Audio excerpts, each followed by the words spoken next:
आइए सुनते हैं कहानी धोबी की चालाकी। किसी मुल्क पर एक बादशाह हुकूमत करता था। उसका नाम खाकान था। उसके पास बहुत से काले हाथी थे, सफ़ेद हाथी एक भी न था। जबकि पड़ोसी मुल्क के बादशाह के पास 5 सफ़ेद हाथी थे और उसका मुल्क सफ़ेद हाथियों के नाम से मशहूर था। खाकान की ख्वाहिश थी कि अपने पड़ोसी बादशाह से मिलने के लिए सफ़ेद हाथी पर बैठकर जाए। उसने ऐलान करवाया कि जो शिकारी बादशाह को सफ़ेद हाथी लाकर देगा उसको हाथी के वज़न के बराबर अशरफियाँ इनाम में दी जाएंगी।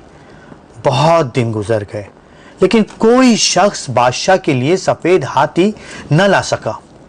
बादशाह की रियाया में कुम्हार और एक धोबी भी रहते थे।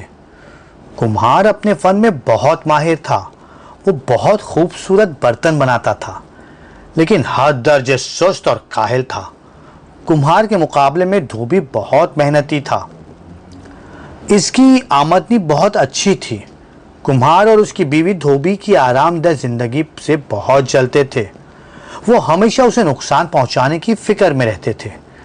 एक दिन कुम्हार बादशाह की खिदमत में हाजिर हुआ और अर्ज किया, जहां पना, मेरे पड़ोस में एक धोबी रहता है।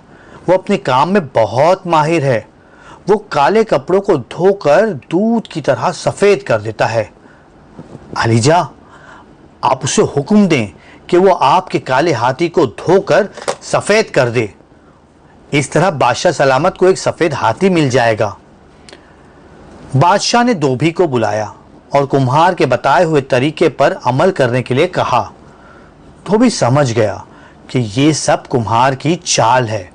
उसने बादशाह सलामत आपका हुक्म सराखों पर कहा, बराए मेहरबानी आप मेरे पड़ोसी कुम्हार को हुक्म दें कि वो मेरे लिए इतना बड़ा टब बनाए जिसमें काले हाथी को धोकर सफ़ेद कर सकूं। ये काम दरिया में नहीं हो सकता। दरिया का पानी गर्म नहीं किया जा सकता। मुझे हाथी को भट्टी में चढ़ाने और उसे सफ़ेद करने के लिए इंतहाई गर्म पानी की ज़रूरत पड़ेगी। अब बादशाह ने कुम्हार को हुक्म दिया, सुनो, तुम हाथी को नहलाने के लिए फौरन एक बड़े टब को बनाओ। ये बहुत ज़रूरी है।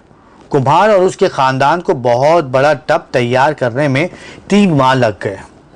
कई लोग इससे उठाकर बादशाह के दरबार तक लाए, लेकिन ये क्या, हाथी के पांव रखते ही टब टुकड़े टुकड़े हो गया। बादशाह ने कुम्हार को दूसरा टब बनाने का हुक्म दिया। कुम्हार ने बड़ी मेहनत करके दूसरा मजबूत टब बनाया। उसे कई लोग मिलकर दरबार में लाए। टब में पानी भरा गया। धोबी ने उसके नीचे आग सुलगाई। हाथी को इसमें दाखिल किया गया, लेकिन ये टब भी काम न आया। उसका पेंदा इतना मोटा था कि आग की गर्मी पानी तक न पहुंचा सकी। गर्ज टब बनाने का काम चलता रहा। कुम्हार उसके खानदान वाले टब बना कर परेशान हो गए। एक दिन कुम्हार बादशाह सलामत को एक नया टब दिखा रहा था कि इतने में कई शिकारी दौड़ते हुए दरबार में दाखिल हुए। उन्होंने चिल्लाकर कहा, जहां पाना, आपको फतेह मुबारक हो।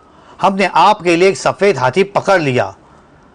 अब लोग आपको सफ़ेद हाथी का बादशाह कहेंगे। सफ़ेद हाथी बादशाह सलामत के हुजूर पे पेश किया गया। बादशाह खुशी के मारे धोबी के कुम्हार और हाथी को नहलाने वाले टब को भूल गए। इस तरह कुम्हार की जान बची और धोबी ने भी खुदा का शुक्र अदा किया।